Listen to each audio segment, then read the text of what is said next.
नमस्कार, मैं हूं आलोक जोशी और आप देख रहे हैं आलोक अड्डा। बीती रात की घटना है, आज सुबह के अखबारों में भी नहीं है, लेकिन बहुत हिला देने वाली घटना है। कानपुर में, उत्तर प्रदेश की राजधानी के नज़दीक है, लेकिन उसको लंबे समय तक उत्तर प्रदेश की व्यापारिक राजधानी कहा जाता था। उस शहर के नज़दीक कानपुर में एक बहुत ही भयानक कांड हुआ है। एक अपराधी को पकड़ने गई पुलिस पार्टी पर उस अपराधी के साथियों ने, पूरे गैंग ने ऑटोमेटिक हथियारों से हमला किया। 8 पुलिस वालों की जान चली गई मौके पर, 6 और उसमें घायल हैं। डीएसपी रैंक के एक अफसर हैं। इतना भयानक कांड हुआ है। क्या है इसका अर्थ, और हमको इसके गहराई में जाकर अगर देखना हो तो कैसे देखेंगे, इस पर बात करने के लिए मेरे साथ 2 मेहमान हैं। लखनऊ के 2 वरिष्ठ पत्रकार हैं। उनसे पहले मैं आपका परिचय करा दूं। मेरे साथ रामदत्त त्रिपाठी जी हैं और वीरेंद्र नाथ भट्ट हैं। रामदत्त जी को आप लोग जानते हैं, बीबीसी के उत्तर प्रदेश संवाददाता रहे हैं। इनकी आवाज से परिचित हैं लोग, और अब टेलीविजन पे हैं तो से भी परिचित हैं।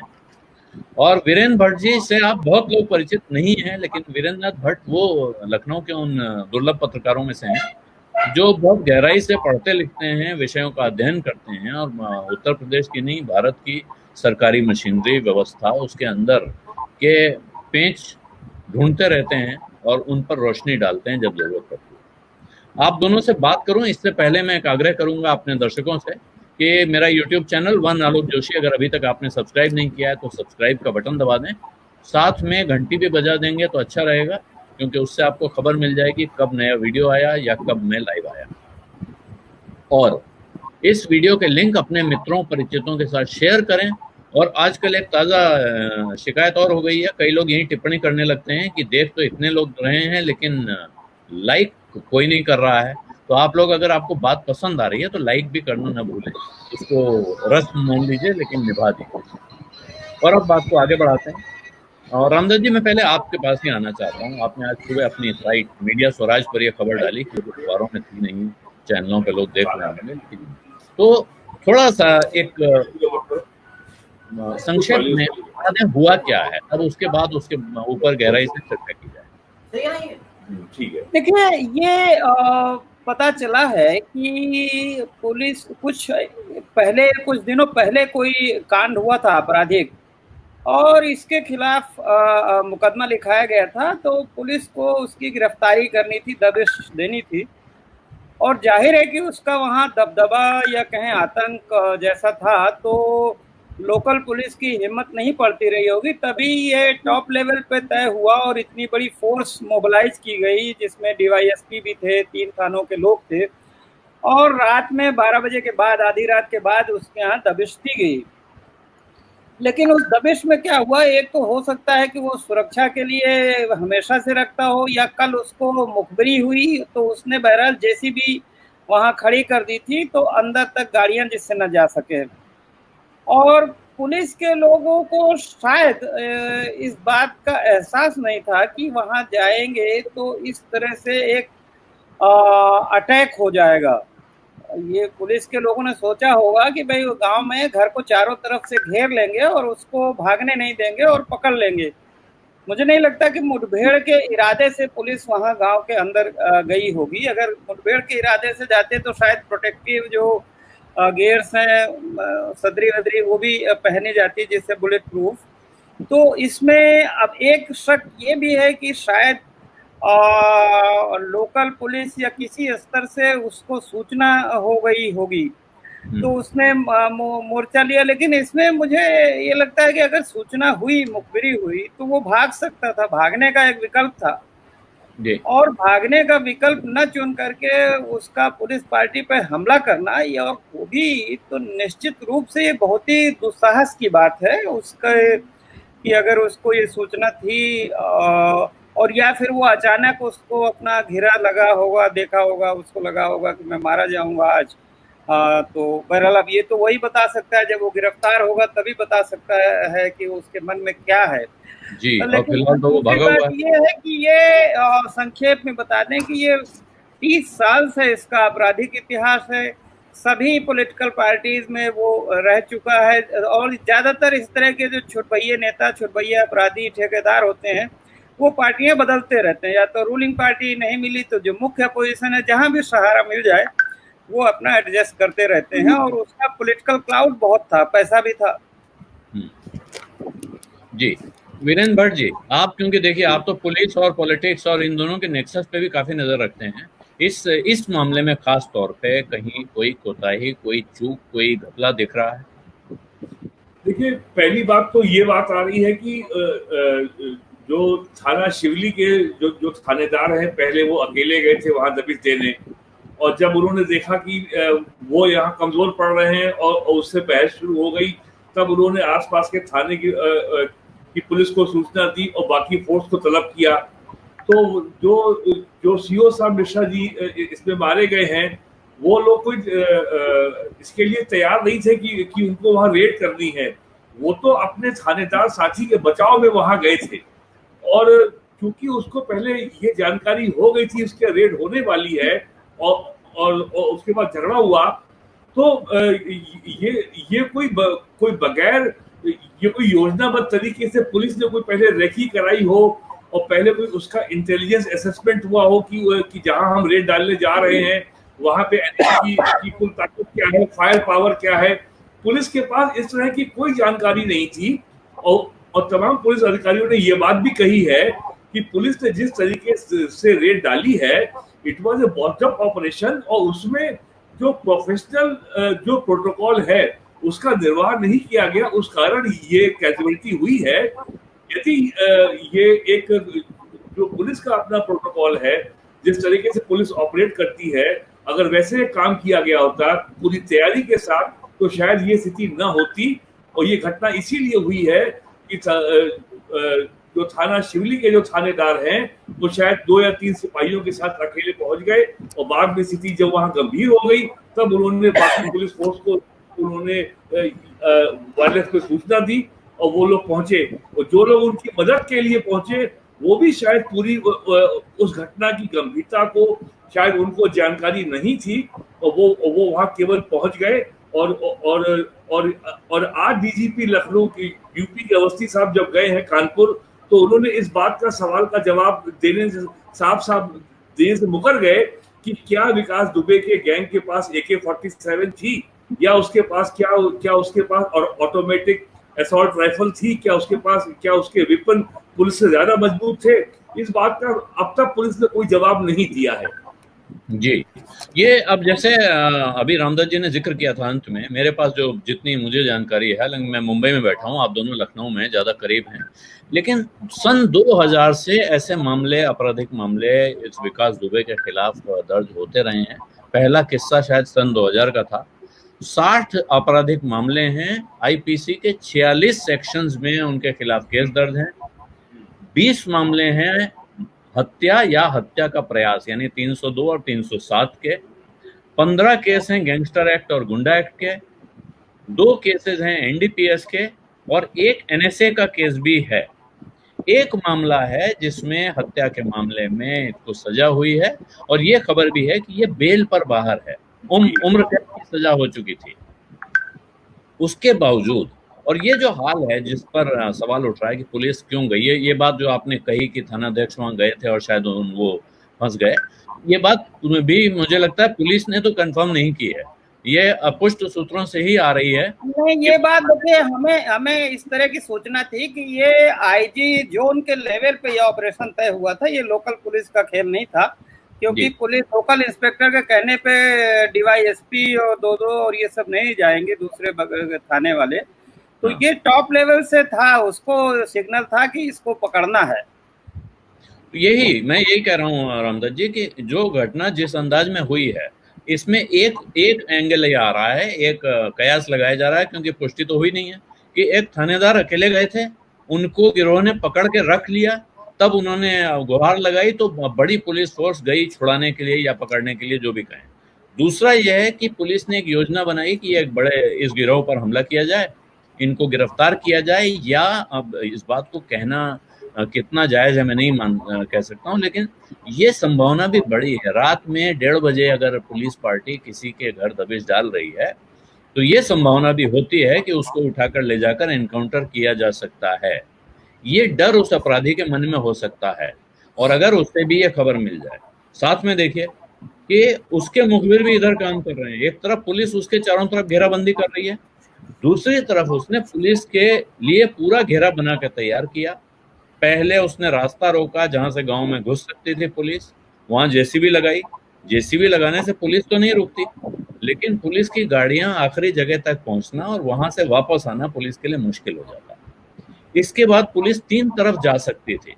उन तीनों तरफ जो खबर है वहां गए हुए लोगों से, छतों पर ऑटोमेटिक हथियार वाले लोग तैनात थे, जो जिन्होंने पुलिस पर पहले एक तरफ से हमला किया। जब पुलिस वाले दूसरी तरफ भागे तो दूसरी तरफ उन पर हमला करने वाले मौजूद थे। और इसी का नतीजा है कि इतनी बड़ी संख्या में पुलिस की कैजुअलिटी हुई है। और जो सवाल बुनियादी उठा, जैसे आप कह रहे हैं आईजी जोन के स्तर पर, और ये लगता है कि अगर पुलिस का आदमी वहां था या नहीं था, थानेदार को पकड़ के रखा था तब भी उच्च अधिकारियों के स्तर से कार्रवाई होगी। थानेदार को पकड़ के नहीं रखा था, पुलिस सिर्फ गिरफ्तारी के लिए गई थी, तब भी उच्च स्तर से कार्रवाई होगी। तब ये तैयारी क्यों नहीं थी? क्या जो रेकी की बात की अभी भट्ट जी ने, हेलमेट नहीं पहने थे, बुलेट प्रूफ जैकेट नहीं पहने थे, हम चारों तरफ से घेराबंदी करें, नाकाबंदी करें, सारे एग्जिट पॉइंट ब्लॉक करें, उसके बाद अंदर घुसें। किसी एक तरफ से गए और वहां एक तरह से आप कहिए कि उसने चूहेदानी लगाकर फंसा के मार डाला। ये जिन पुलिस वालों की जान गई है उनके लिए, उनके परिवार वालों के लिए बहुत तकलीफ का दिन है। हमारे लिए तकलीफ का दिन है कि आपके 8 पुलिस वाले इस माहौल में इस तरह से शहीद हो गए कहा जाएगा, लेकिन इससे शहादत से कहेंगे? उनको तो गंभीर रूप से घायल है जी भट्ट जी, 6 लोग गंभीर रूप से घायल भी है, 6 लोग गंभीर रूप से घायल हैं। तो ये कुल मिला के ये आदमी इतना बड़ा, थोड़ा सा इस पर अगर इसके बैकग्राउंड पर प्रकाश डालें, ये विकास दुबे क्या चीज है? क्योंकि एक विकास दुबे भारतीय जनता पार्टी के नेता हैं, उन्होंने तो आज नोटिस जारी कर दिया तमाम लोगों को, कह रहे हैं खबरदार मेरा फोटो दिखाया तो मैं मुकदमा कर दूंगा। लेकिन हुआ है वो सोशल मीडिया पे, लेकिन वो विकास दुबे और ये विकास दुबे एक साथ भी एक तस्वीर में नजर आ रहे हैं। उसी पार्टी के एक नेताजी ने वो तस्वीर जारी की है जिसमें ये दोनों विकास दुबे खड़े हुए हैं और वो बताते हैं, एक पंडित विकास दुबे सदस्य जिला पंचायत के साथ, पंडित विकास दुबे क्षेत्रीय अध्यक्ष। तो ऐसा नहीं है कि दोनों बहुत अलग अलग हैं, लेकिन मौका है तो इस्तेमाल कर रहे हैं। वो क्या चीज है जो नाम आ रहे हैं कि अलग अलग समय पे अलग अलग नेताओं ने इस विकास दुबे को एक कहते हैं गांव के या गली के गुंडे से इतना बड़ा गैंगस्टर बनने में मदद की है, यहाँ तक पहुंचा दिया है। वो कहानी क्या है रामदत्त जी? देखिए, अब उसकी माँ का तो ये बयान आया है कि साहब वो राजनीति ने उसको बर्बाद किया है, उसको राजनीति में आगे बढ़ने की धुन थी। और वो नगर पंचायत का मैंने कहीं पढ़ा है कि वो वहाँ चुनाव भी जीत चुका है अपने जिला पंचायत का सदस्य। उसकी माँ का नहीं, नगर पंचायत या जिला पंचायत जो भी है, मेरा तो चुनाव भी जीता है और ऐसे लोग चुनाव जीत लेते हैं। तो उसकी माँ का तो यही कहना कि वो राजनीति का भूत उसके ऊपर हावी था। और बकौल उसकी माँ, अब वो सही गलत जो भी है, सही होगा कि पहले वो बीजेपी में था, फिर बीएसपी में था और समाजवादी पार्टी में शायद इस समय था। तो एक तो उसको राजनीति का चस्का था। और राजनीति क्यों चस्का होता है? क्योंकि देखिए, 2 चीजें होती हैं, बहुत साफ है।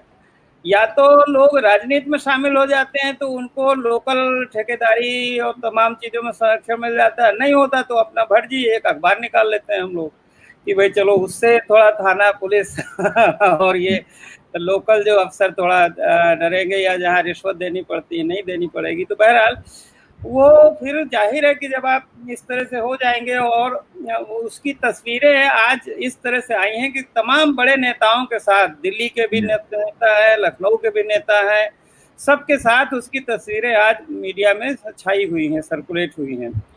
और एक चीज और भी है, राजनीति का एक पहलू ये भी है कि आप जो राजनीति में जो नेताओं का जो गणित होता है, वो कहते हैं कि हमारी पार्टी का बोनस वोट, और एक लोकल कोई दबंग अपराधी हो, पैसे वाला आदमी जो लोकल अपनी बिरादरी का वोट दिला दे, पैसा खर्च कर दे, अपना वोट डलवा दे।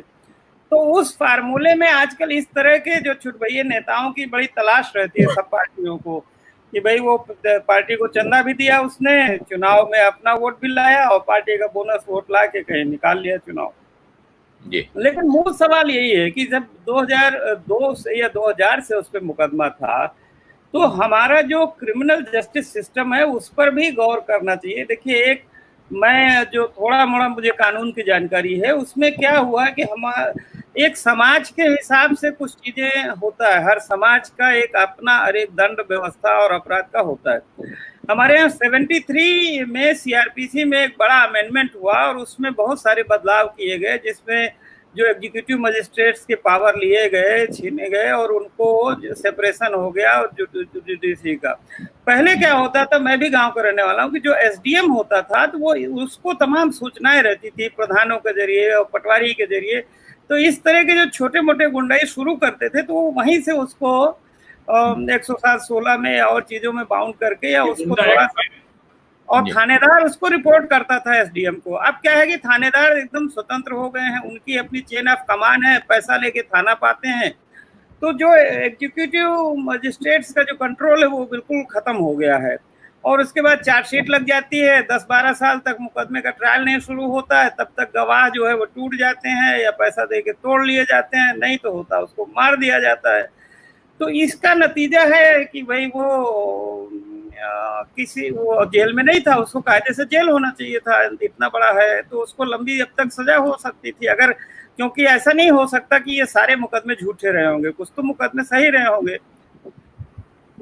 तो हमारा जो दंड व्यवस्था है, और दूसरा ये जो राजनीति व्यवस्था कि हर पार्टी को ऐसे लोकल नेता चाहिए जिनके पास पैसा हो और मसल पावर हो, बंदूक हो और अपनी बिरादरी का वोट हो। ये बिरादरी भी कम नहीं, आखिर क्यों हम ऐसे लोगों को जिताते हैं चुनाव में?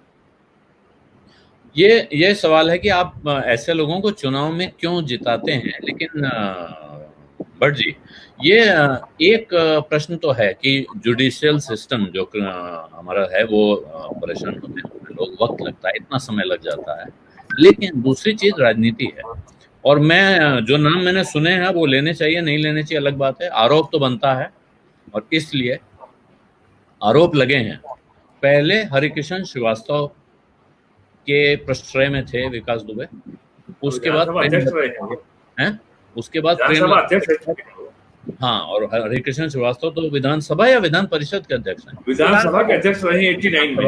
जी, विधानसभा के अध्यक्ष रहे। उसके बाद प्रेमलता कटियार की छाया में गए। उसके बाद ये बहुजन समाज पार्टी में रहे। अलग अलग पार्टियों में ये अलग अलग समय पे रहे हैं।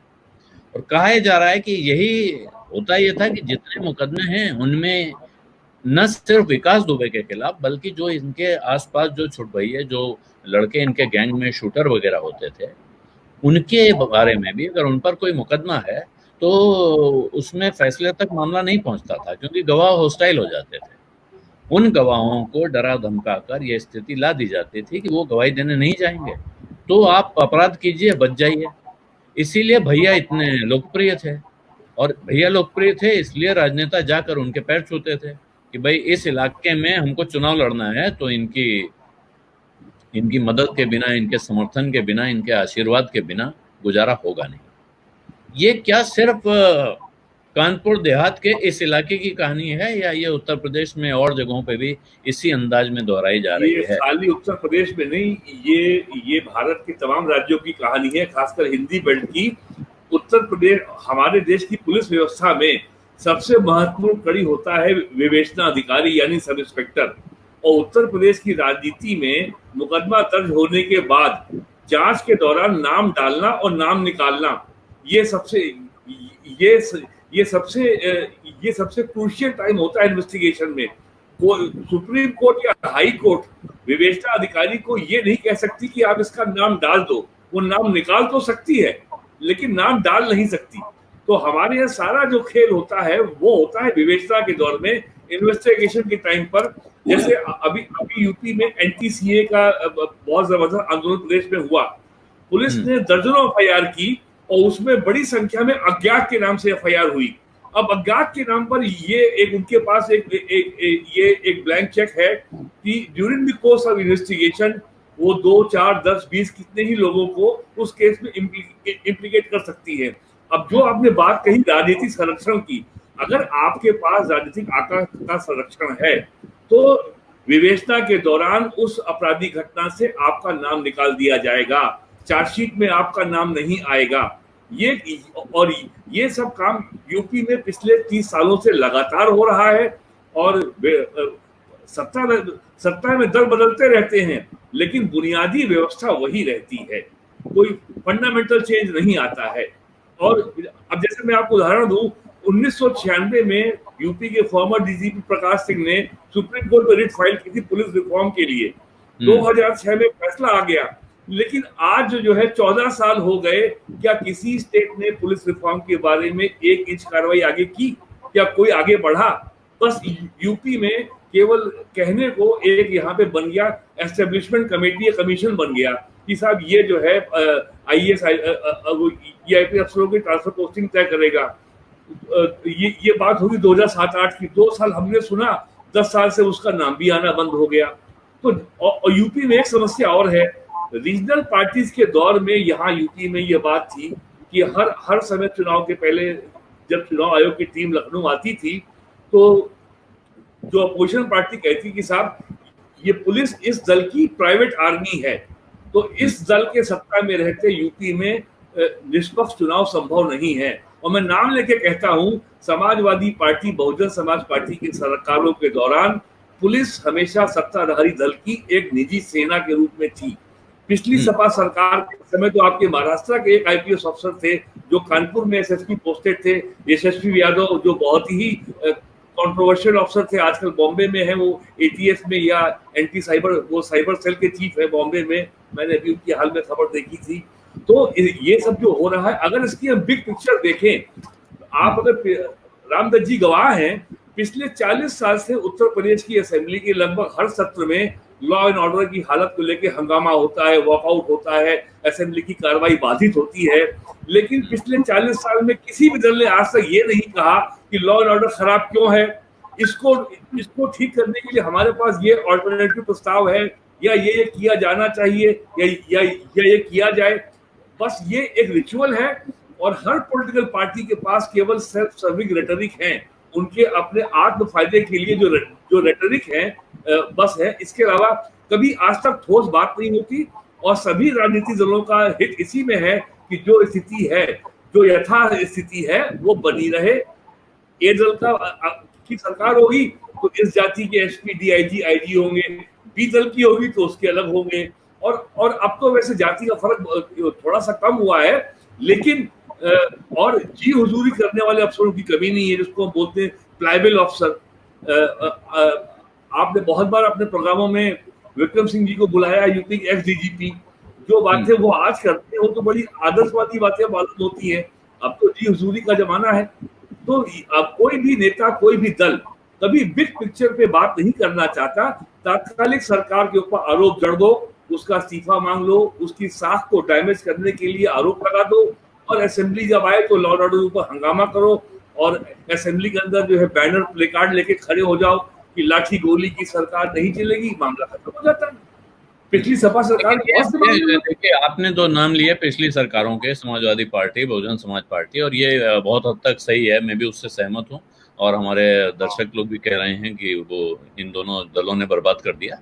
लेकिन ये सरकार इस वक्त तो भारतीय जनता पार्टी की सरकार है, the party with the difference, और तमाम एनकाउंटर हुए हैं, इतने सारे एनकाउंटर हो गए हैं रामदत्त जी प्रदेश में, उसके बावजूद ये इस तरह का अपराधी कैसे बेखौफ है और इतना सीना तान के उसने पुलिस पर हमला कर दिया, उसके बाद वो भाग भी गया और उसके बाद पुलिस ने उसके घर में जाकर 2 लोगों को का एनकाउंटर कर दिया। वो कैसे मारे गए पता नहीं, लेकिन 2 लोग उसके परिवार के मारे गए, एक भाई एक मामा। देखिए ये जो एनकाउंटर वाला मामला है ये भी अपने आप में काफी विवादास्पद मामला है, क्योंकि ऐसा नहीं है कि एनकाउंटर का एक तरीका होता है सेल्फ डिफेंस के लिए आप गोली चलाएं, आप अपराधी को पकड़ने गए या कोई बात हो गई होगी। एनकाउंटर में सालों से एक परंपरा ये चली है कि ये बहुत पॉलिटिकल लेवल पे, टॉप लेवल पे तय हो जाते हैं कि ये जिले में 5 या 7 या कौन है जिनका सफाया करना है, और फिर जब इस तरह से कोई फिल्टरिंग होती है तो जाहिर है कि जिसके पास पैसा होगा और जो जुड़ा होगा पावर सिस्टम के साथ उस समय के, उसका तो एनकाउंटर नहीं होगा। इनकाउंटर तो उन्हीं लोगों का होगा जो पावर सिस्टम के साथ नहीं जुड़े हैं, उस समय निरीह हैं या पैसा नहीं दे सकते, नहीं तो उनका नाम लिस्ट में नहीं आएगा। मैं एक सवाल दूसरा आपके साथ चर्चा में, भट्ट जी अभी कुछ दिन पहले की बात है, हम लोगों ने खबरें छापी थी, काफी सनसनीखेज मामला था कि नोएडा के एसएसपी ने ये चिट्ठी लिखी थी, आरोप लगाया था कि कई जिलों के कप्तानों की नियुक्ति पैसा देके हुई है, दलालों से 50 लाख 1 करोड़ ये सबसे हुई है। सही बात। और सरकार ने उस आरोप के बाद कुछ कप्तानों के तबादले भी किए और उसकी जांच भी बैठाई। तो इसका मतलब कि वो बेसिर पैर के आरोप नहीं है, और आरोप लगाए थे पुलिस कप्तान ने आईपीएस के। तो देखिए एक ये भी बहुत बड़ी बीमारी है कि जब सत्ता में बैठे लोग कप्तान की नियुक्ति जो बड़े जिले माने जाते हैं पैसे वाले, पैसा लेके करेंगे मोटी रकम, करोड़ 2 करोड़ की, तो जाहिर है कि कप्तान थाना नीलाम करेगा, और जब कप्तान थाना नीलाम करेगा तो थानेदार क्या करेगा अपने इलाके में अपराधियों का। ये तो यही सवाल इस सबसे बड़ा ये है कि इस समय ये कप्तान जिले नीलाम होने की परंपरा क्यों नहीं रुकनी चाहिए थी ना। योगी जी इतना टफ है, तो उनके रहते हुए कैसे ये सिस्टम चल रहा है कि जिले क्यों नीलाम हो रहे हैं उनके रहते हुए। आलोक जी मैं एक बात कहना चाहूंगा, आप इसे बॉम्बे में बैठे हैं, पिछली जो सरकार थी कांग्रेस एनसीपी की, हम ये सुनते थे कि महाराष्ट्र का होम मिनिस्टर ये तय करता था कि बॉम्बे का पुलिस कमिश्नर कौन होगा, लेकिन उत्तर प्रदेश में पिछले 40 सालों में या पिछले 50 सालों में होम मिनिस्टर कौन रहा है, आप एक नाम नहीं बता सकते। वो चीफ मिनिस्टर खुद होम मिनिस्टर है भाई। यहाँ होम मिनिस्टर होता ही नहीं हमारे प्रदेश में। यूपी में पिछले 50 साल में होम मिनिस्टर कौन रहा है, आपकी स्मृति में एक नाम नहीं आएगा।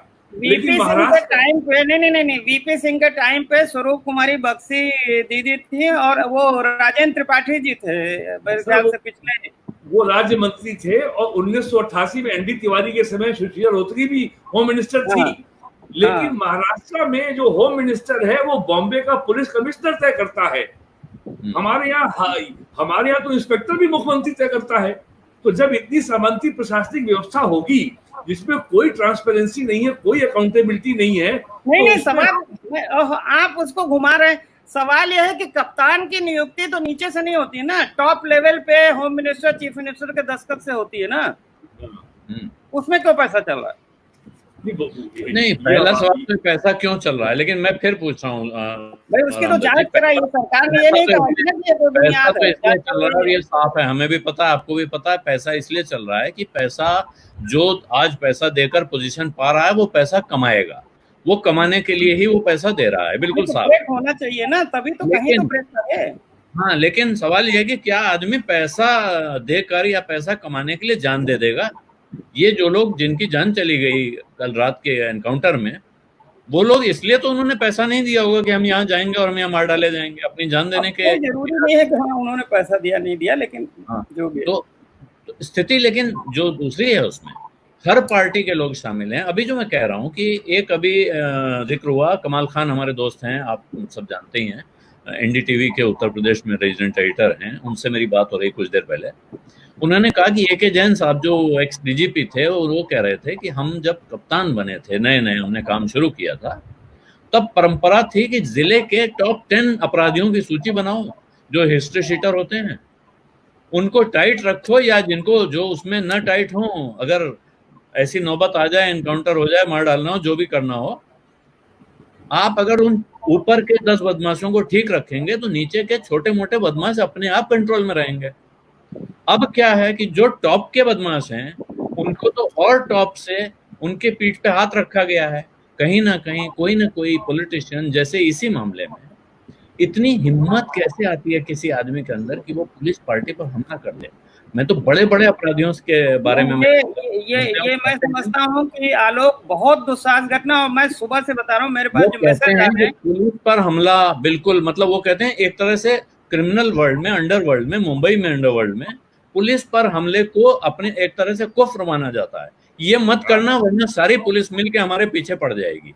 नहीं, ये मैं बताऊं आलोक कि पहली बार हुआ है कि ऐसी घटना हुई कि मेरे पास सुबह से, अब एसडीएम त्रिपाठी डीजीपी हुआ करते थे 92 में, 90 साल की उनकी उम्र होगी, दूरदर्शन से रिटायर होकर पंजाब में। इतने पुलिस अफसरों के फोन और मैसेज आ रहे हैं वीएम सारस्वत हैं कि साहब ये तो बहुत ही खौफनाक हादसा हुआ है, पूरा पुलिस महकमा इससे हिल गया है, क्योंकि this is very very dangerous कि मतलब ये इस तरह से भाई वर्दी में जाए अपनी ड्यूटी करते हुए और इस तरह कोई छोट भैया अपराधी, वो भी नहीं कि कोई बहुत बड़ा नामी माफिया हो। यही बात है, पहले तो नहीं था चर्चा में। और ये बहुत मैं दो बातें कहना चाहूंगा। अभी आपने कहा था पार्टी विद डिफरेंस।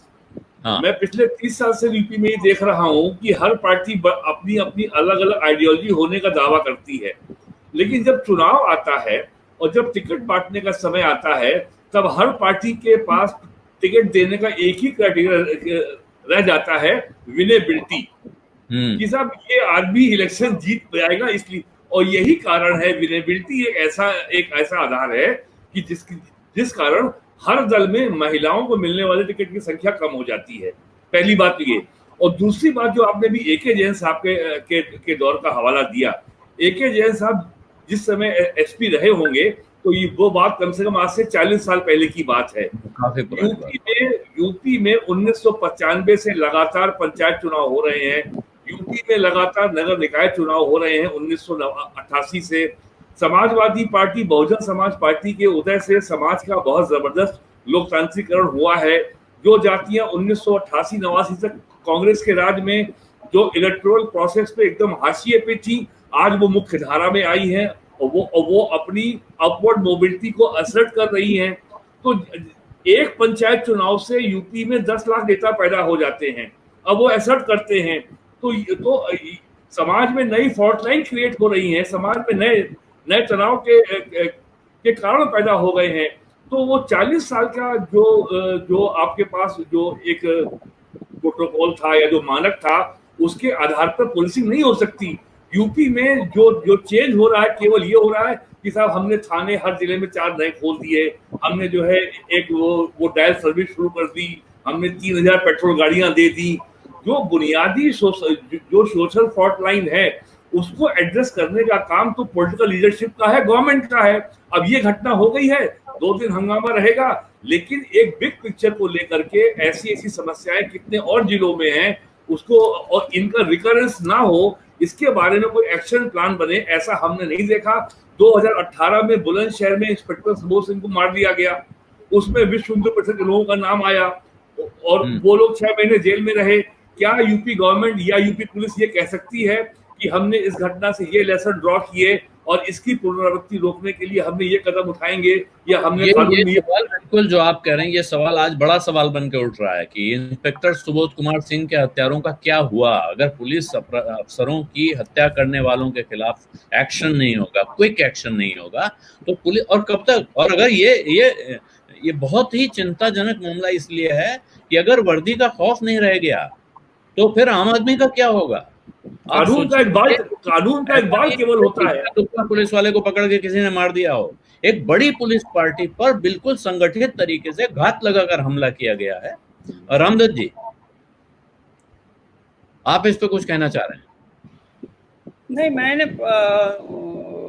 तो अगर अब इस पर क्या कहा जाए, मतलब निहायत सबसे इतनी बड़ी दुस्साहसिक घटना। और एक नहीं, देखिए आज का संयोग ऐसा कि इलाहाबाद में भी 4 मर्डर हुए, कुछ और हुए, आज कुल 18 लोग मारे गए इस तरह से मर्डर। तो एकदम से इस तरह का विस्फोट होना, और कानपुर में सुबह सुबह हम लोगों को पता चला, मुझे लगता है कि समय तो आ गया है, एक हद होती है, अब कुछ न कुछ ठोस करना चाहिए। और उसका सबसे बड़ा रिफॉर्म तो देखिए यही होगा पुलिस में। बाकी तो सब बड़ी चीजें हैं कि अगर मेरिट पे आप खाली थाने और जिला देने लगे तो मुझे लगता है कि बहुत सारी बीमारी तो उससे ठीक हो जाएगी कि मेरिट पे कप्तानों की और थानेदारों की तैनाती। लेकिन अब ऐसी परंपरा ऐसी पड़ गई है, हर जो विधायक सांसद चाहता है कि मेरी पसंद का डीएम हो, कप्तान हो, थानेदार हो, क्योंकि उनको लगता है कि ये चुनाव जिताने में मेरी मदद करेंगे। मुझे लगता है कि योगी जी से लोगों को बहुत उम्मीद थी और उनको करना चाहिए, कम से कम उनको ये इंश्योर करना चाहिए कि कप्तान और थानेदार जो है, देखिए बाकी जुडिशियल रिफॉर्म तो बड़ी चीज है, एक दिन में नहीं होगा। सामाजिक जो सोशल रिफॉर्म की बात कर रहे हैं, सोशल टेंशन पॉलिटिकल की बात कर रहे हैं, प्रोसेस की, वो भी बड़ी चीजें हैं। लेकिन इतना तो चीफ मिनिस्टर और होम मिनिस्टर होने के नाते वो इंश्योर कर सकते हैं कि कप्तान और सीईओ और थानेदार जो है वो ईमानदार हों और बहादुर हों, और जो अपने दूसरे फ्रीक्वेंट ट्रांसफर से भी नुकसान होता है, क्योंकि पता ही नहीं होता है कप्तान को कि कहाँ कौन क्या है। मुझे लगता है ये सबसे तुरंत और आसानी से होने वाला काम है कि भाई सक्षम और ईमानदार लोगों को थाने और जिले सौंपे जाए। जी, तो मैं आप दोनों का बहुत बहुत धन्यवाद जुड़ने के लिए। जी, प्रकाश जी कहना चाह रहे हैं, जो प्रकाश जी ने रिट फाइल की थी सुप्रीम कोर्ट में, उसमें प्रमुख मांग यही थी कि जिले के एसपी का फिक्स टेन्योर होना चाहिए, मिनिमम 3 साल का। और यूपी में आपको ऐसा एसपी जिले का ढूंढने नहीं मिलेगा जिसने 1 साल भी पूरा किया हो। हाँ, ये बिल्कुल। मैं दरअसल 8 साल की सर्विस में 4 जिले कर डालते हैं कलेक्टर और कप्तानी के, जो है वो कहते हैं कि इतने जिले में। हाँ, ये अब समय आप लोगों ने दोनों ने निकाला और इस पे बहुत आपने खुल के बात की, खरी खरी बात हुई, जैसा कहा गया कि इस पे खरी खरी बात होनी चाहिए। और मुझे लगता है कि ये इसमें जो असल बात निकल के आ रही है, जैसे आप लोगों ने कहा कि पुलिस के लिए टेन्योर होना चाहिए, पुलिस को छूट मिलनी चाहिए, और डिलीवरी, दरअसल जो सब जगह का सिद्धांत है कि आदमी जो डिलीवर कर रहा है उसको रिवॉर्ड किया जाए, जो डिलीवर नहीं कर रहा है उसको रिवॉर्ड न किया जाए। और दूसरे जो राजनीति के कंसिडरेशन है कि एमपी चाहता है मेरे इलाके में मेरे पक्ष का हो, मुख्यमंत्री अपनी जाति के लोगों की भरमार चाहते हैं हर तरफ ये। लेकिन इससे आगे अगर बढ़ेंगे, अब हम इस किस्से को इससे आगे ले जाएं और हम सीधे अब गेंद आपके पाले में, यानी देखने वालों के पाले में, वोट देने वालों के पाले में डालें, तो जिनको आप चुनते हैं उनके बारे में आपको सब कुछ पता होता है। फिर भी अगर आप इस तरह के लोगों को चुन रहे हैं जो इस तरह की हरकतें कर रहे हैं, वो बहुत बड़ा सवाल है। इन्हीं लोगों के कहने से आप वोट डाल रहे हैं, तो फिर इस तरह की घटनाओं के लिए आपको सबको तैयार रहना होगा। ऐसे लोगों के खिलाफ पब्लिक अगर नहीं उठेगी, आवाज नहीं उठाएगी, इस तरह के लोगों को हवा देने वालों को प्रश्रय देती रहेगी, तो ये परिस्थिति दूर नहीं हो सकती है। आज मैं यहीं पे बात खत्म करूंगा, साथ में एक आग्रह करूंगा कि अगर अभी तक आपने मेरे YouTube चैनल वन आलोक जोशी सब्सक्राइब नहीं किया है तो सब्सक्राइब का बटन दबाएं, इस वीडियो को लाइक भी करें, शेयर भी करें। और आलोक अड्डा सत्यहिंदी.com पर भी आता है, ये आपको पता है। और सत्यहिंदी.com एक कोशिश है कुछ पत्रकारों की सच को सामने लाने की। और सत्य हिंदी दरअसल एक ओपिनियंस वेबसाइट है, वहाँ विचारों का प्रवाह ज़्यादा है, वहाँ बहुत खबरों पर जोर कम है। खबरें हैं लेकिन साथ में विचार हैं, और वो विचार सब तरह के हों, ये प्रयास है। लेकिन उसके लिए ज़रूरी है कि पाठकों का, दर्शकों का समर्थन मिले। बहुत मिल रहा है, लगातार दर्शकों की संख्या बढ़ रही है, लेकिन साथ में इस कंटेंट के लिए कुछ खर्च भी दर्शकों को करना चाहिए। उसके लिए इस वीडियो के नीचे डिस्क्रिप्शन बॉक्स में एक लिंक है, वहां आप क्लिक करें तो आप सीधे सत्यहिंदी.com को भुगतान कर सकते हैं। आप ऐसा करेंगे तो अच्छा रहेगा। धन्यवाद, नमस्कार।